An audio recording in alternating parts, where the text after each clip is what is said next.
Looking for excitement? Chumba Casino is here. Play anytime, play anywhere. Play on the train, play at the store, play at home, play when you're bored. Play today for your chance to win and get daily bonuses when you log in. So what are you waiting for? Don't delay. Chumba Casino is free to play. Experience social gameplay like never before. Go to Chumba Casino right now to play hundreds of games, including online slots, bingo, Slingo, and more. Live the Chumba life at ChumbaCasino.com. VGW Group. No purchase necessary. Void where prohibited by law. See terms and conditions. 18+.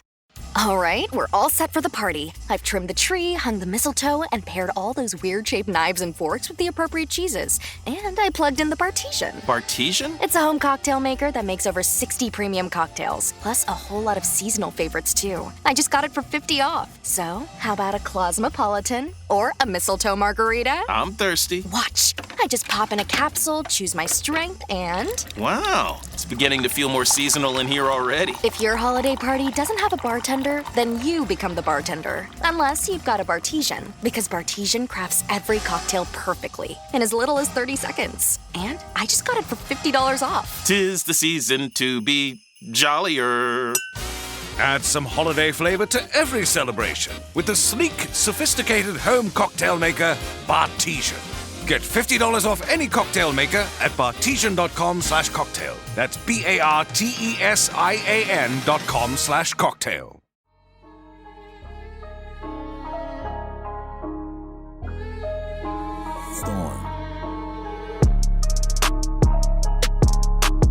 All right, ladies and gentlemen, welcome back to the show.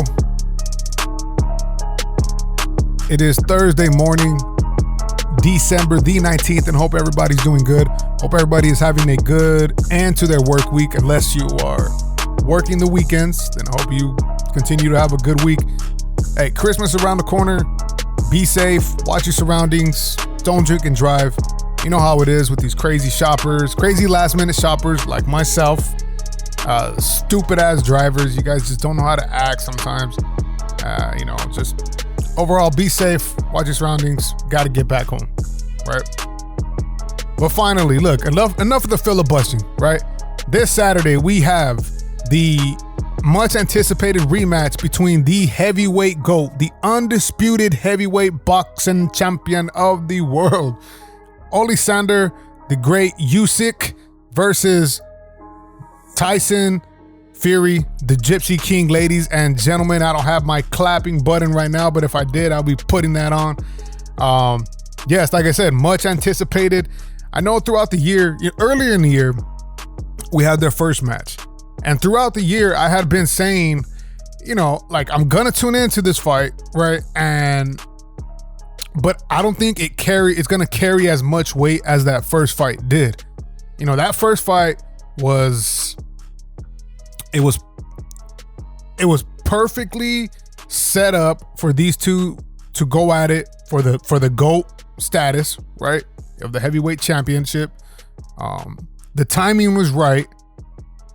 Both fighters seem to have enough under their belts to create this magnitude of a fight, and so the lead up to that fight was big for me, big for a lot of boxing fans. You rarely get that type of fight in boxing, let alone, big, combat sports, Super Bowls, championships. You rarely get the two best teams, the two best players, two best fighters, two best boxers. And this is for the all time. So I felt like that first fight carried so much weight to it, and granted, it was a good fight. Great fight. Back and forth. Blows was thrown. And, the better fighter ended up winning in the end. Those championship rounds were big for Usyk. But I always felt that Tyson Fury didn't really take that fight too seriously. He didn't really take Alexander Usyk too seriously. Granted, this is how Tyson sells his fights. This is how Tyson, pretty much gets into his opponent's head. Wilder, Ngannou, even Klitschko, when he was fighting Klitschko at the time, Chisora, all those. And now, you're going up against a fighter in Alexander Usyk who's not with all that shit. He's not with the antics, right? The Wilder and Fury fight, those antics were at an all-time high because both fighters were about that shit. Usyk was not. And I think, I don't want to speak for the man, but it seemed like Tyson Fury was kind of taking him a little lightly because of the size and because the amount of heavyweight fights that he's had. Granted, he is the heavyweight GOAT. He hasn't had too many heavyweight fights, Usyk. Let's just be real. But the fights that he has had at the heavyweight division, they've been pretty dominant. In the first fight against Anthony Joshua, you seen clearly that besides that big three at the time, Wilder, Fury, Joshua, clearly that there was another guy stepping into the ring, really, and coming to fuck shit up, not here to play. And then in that rematch again, you seen all this talk of Joshua, being the stoic, serious, gonna inflict damage, right? And now it's a perfect segue to now this rematch between Fury and Usyk. Fury, all through these press conferences, he's been very stoic, not really showing much, not really saying much all week, but saying how much he's gonna smash him, he's gonna inflict damage, he's gonna put him in the hurt locker, as he says. And judging on Fury's rematches, I believe he's only had three. He had the triple fight against Wilder, but I'm talking about second fight rematches. And I believe he fought Chisora twice. Correct me if I'm wrong. Let me look this up. We are on boxingrec.com. Shout out Boxing Rec. Yeah, Derek Chisora, he fought him a while back. Yeah, but he fought him twice, won both. Then he had the draw with Wilder and then beat him second time and the third time, obviously. So in rematches, Fury is undefeated in rematches. But I gotta say, there is a difference between Anthony Joshua acting stoic and saying that he's gonna inflict damage, between Fury acting stoic and saying he's gonna inflict damage. Granted, a lot of people have come to me and said, like, hey, this was all a ruse, and Fury's gonna win this one, for the money so they can have a trilogy fight. Well, I think that is the case with Fury, that's what he wants to do. Is this all a setup? I don't think so. If you go back to the first fight, you see that, even though Fury was doing his little antics in the ring, which I used to love, hated that fight though. I hated it in that fight. I wanted him to be super serious in that fight, eyes peeled, but he was joking around and doing that thing. But even though he was doing that, he was landing on Usyk. And there was at one point, I believe it was like the fifth or fourth round, he had Usyk on skates. And then, he didn't really attack. And that right there was a lot of people's like, hey, what the fuck? Like, why didn't he attack? I think Fury is still a smart boxer enough to know, hey, this could be a trap, right? Fast forward a little bit later in that fight, Usyk, every single round, he had been planting these little traps, and he finally got Fury in the later rounds, and he dropped him. Okay?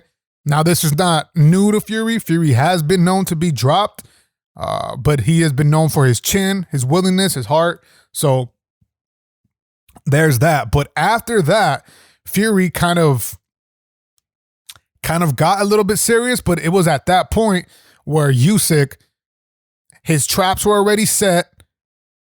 His momentum was all the way the fuck to his side, and he was looking at gold towards the end already. So no, I don't think it was a setup for it to be a trilogy, although I think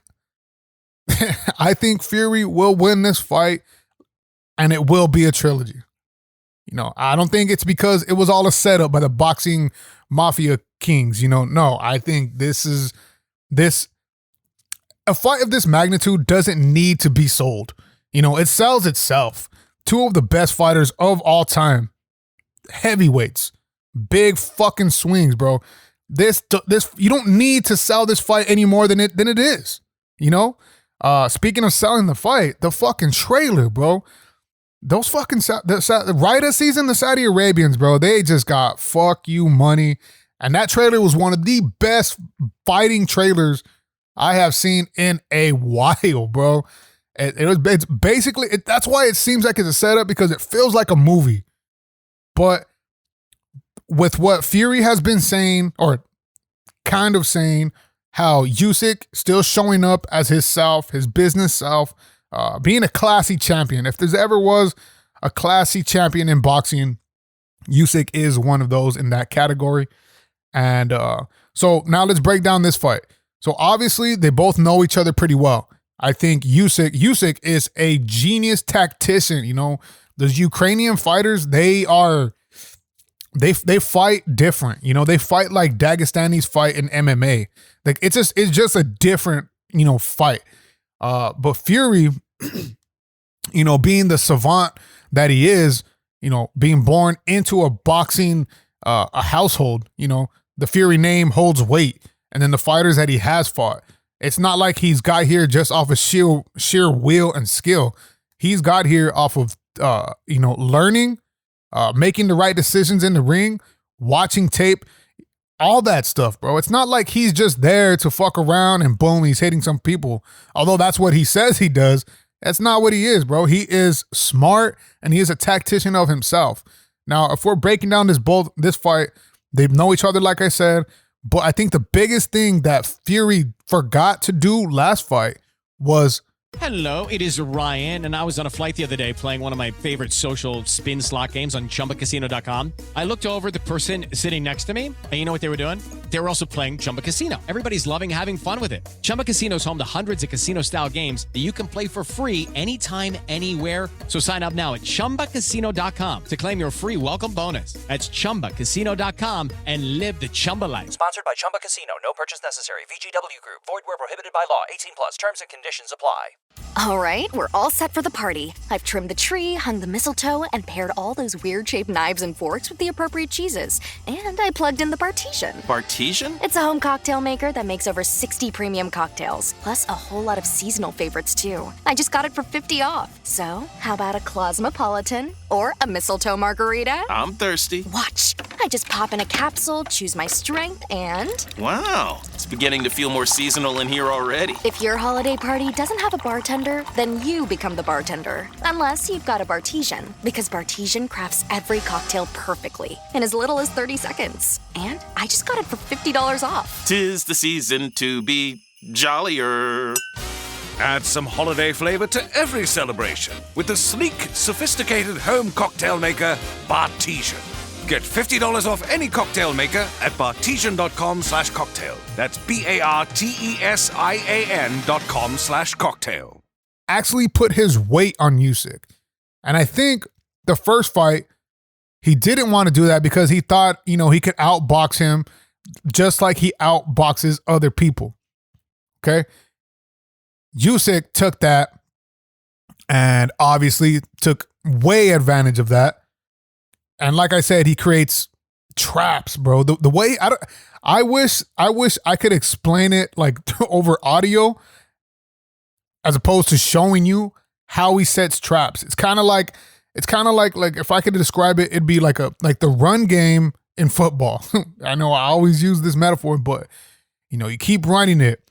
First down, second down, on third down, you get that little 3rd and 3, and then you know, you punch it in, and then you have a little pass here and there, and then you're running it to the right, boom, one to the left, running it to the right, boom, and then you start mixing it up, and then you set traps. So you think, oh, this play on second down, they're running it to the right for sure.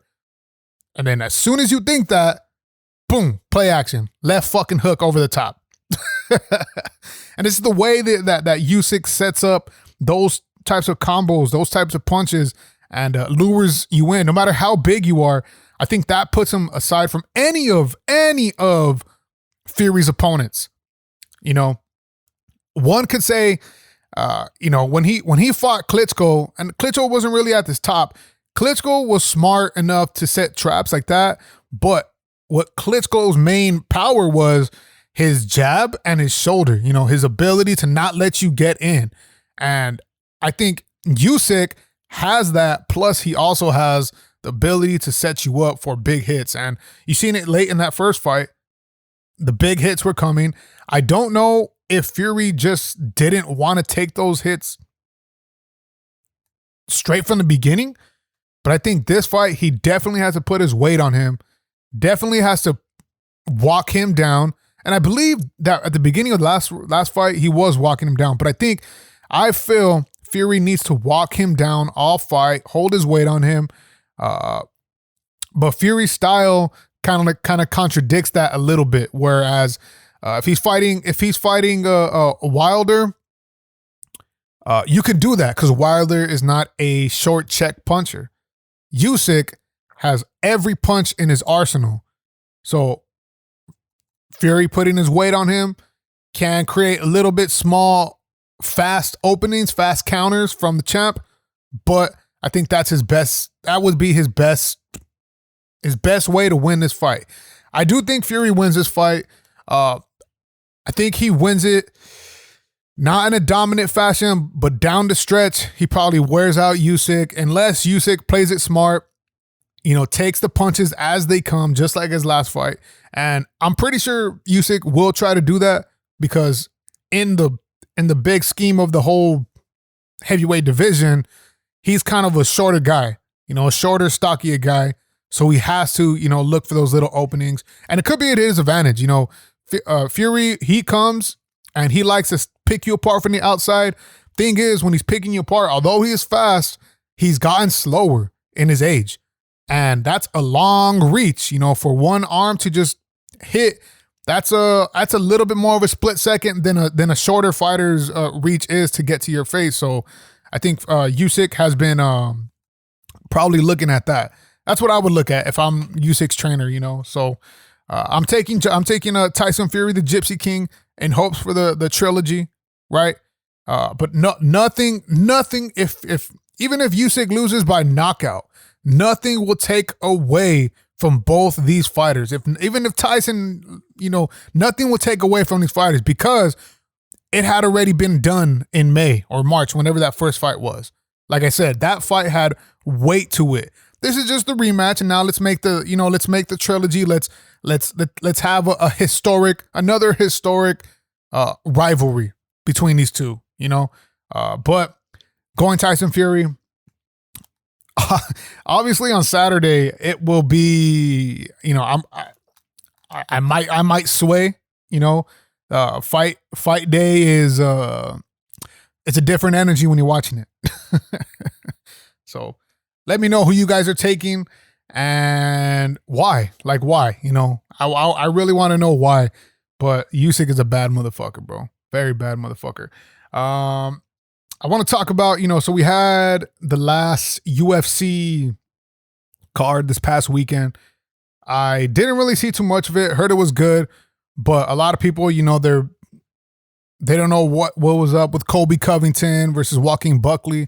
Well, Joaquin Buckley ended up winning by a TKO, and I saw that fight, the highlights, and I think what had happened was Colby did take this fight on short notice, but he's had ring rust.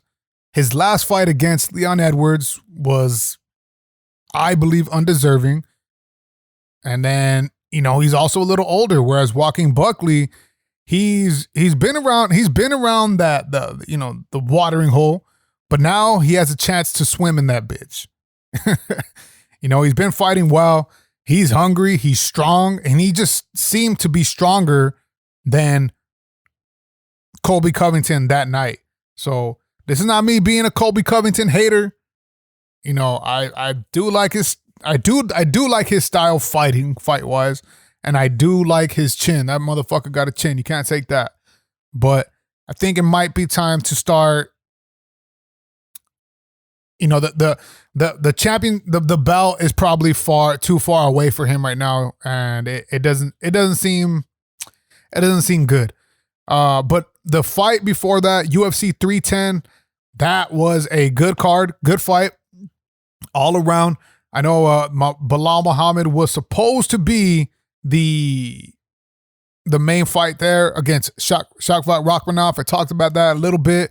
I think Rakhmonov is kind of that little boogeyman of that division. I don't know how true it is where some of the fighters in the top 5 were not accepting Rakhmonov's offer. I'm not too sure. Either way, Ian Gary steps in. So Ian Gary had stepped in, putting his undefeated record on the line, ends up losing. But I think here's how, let's see if this makes sense.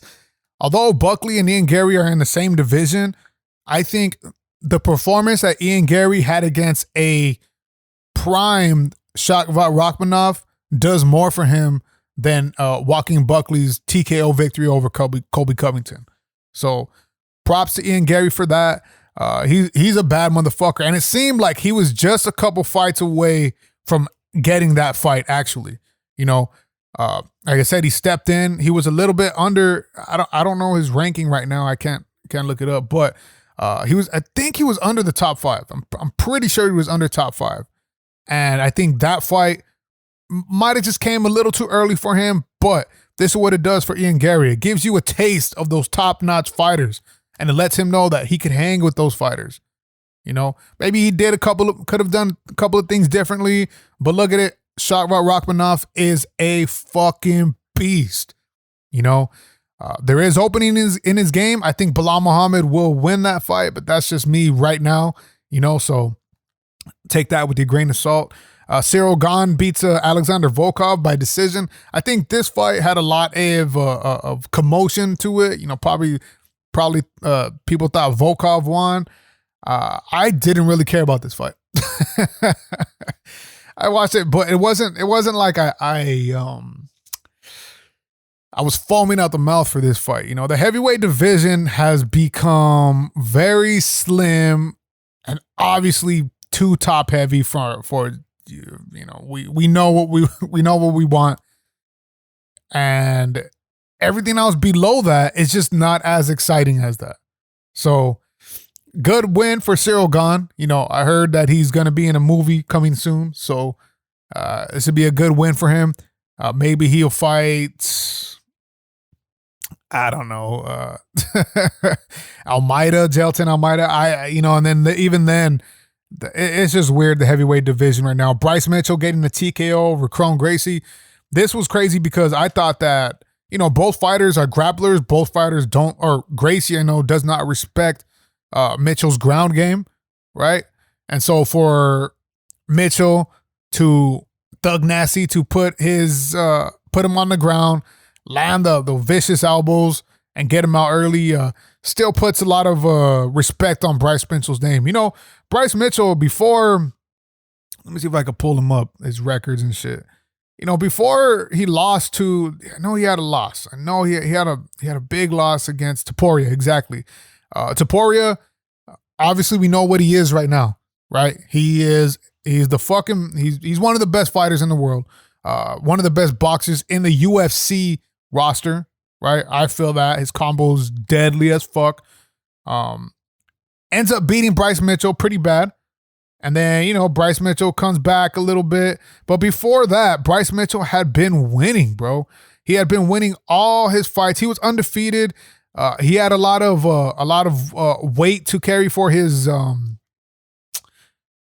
ground game, his grappling, his strategy on the ground was one of those up and comers. I just feel like Ilia Topuria shot up a little bit, and then he goes ahead and fights Josh Emmett. At that time, Josh Emmett was a contender, and even though he had lost against Topuria, I believe, right, against Topuria, he was still a strong fighter. And obviously, the weakest part of Bryce Mitchell's game was the striking. Josh Emmett's strongest part of his game in his striking gets caught with the fucking right hook from heaven, and Bryce Mitchell goes down. But I think this kind of puts Bryce Mitchell back on track to be considered to be maybe a contender in the near future, So let's not forget that. You know what I'm saying? And then that main fight, Alexander Pandoza submits Kai Asakura. This division is, this flyweight division, bro, is it's thinning out, bro. If you haven't heard about Kaya Sakura, that's because he has not fought in the UFC. This was his first fight in the UFC. He was a champion in, I forget what it is. If you guys can please, let's see. He was a Ryzen bantamweight champion, and he was called over to the UFC. And his first fight was for a championship fight, which is never really a good idea, but it does show that this division has been thinning out.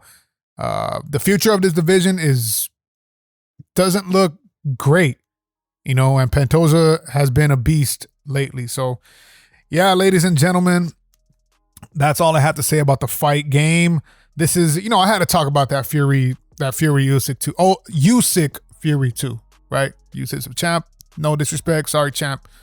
My apologies. Had to talk about that. But short episode right now. Again, I'll catch you guys later. I do want to talk about fantasy football, the ending of fantasy football. How have you guys been doing? I'm still in playoffs in a few of my leagues, trying to get those chips.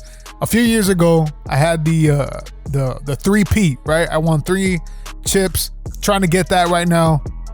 We'll see if it happens, but I want to get into fantasy football as far as like, overachievers, disappointments, and then players to watch out for maybe next season. So perhaps I'll do that in the near future. But again, like always, thank you for tuning in. I appreciate you guys.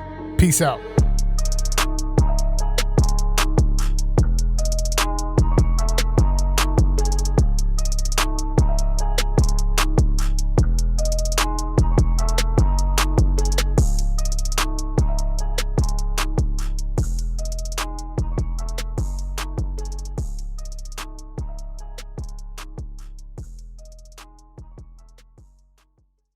Step into the world of power, loyalty, and luck. I'm gonna make him an offer he can't refuse. With family, cannolis, and spins mean everything. Now, you wanna get mixed up in the family business. Introducing The Godfather at ChumbaCasino.com. Test your luck in the shadowy world of The Godfather slot. Someday, I will call upon you to do a service for me. Play The Godfather, now at ChumbaCasino.com. Welcome to the family. No purchase necessary. VGW Group. Void where prohibited by law. 18 plus. Terms and conditions apply.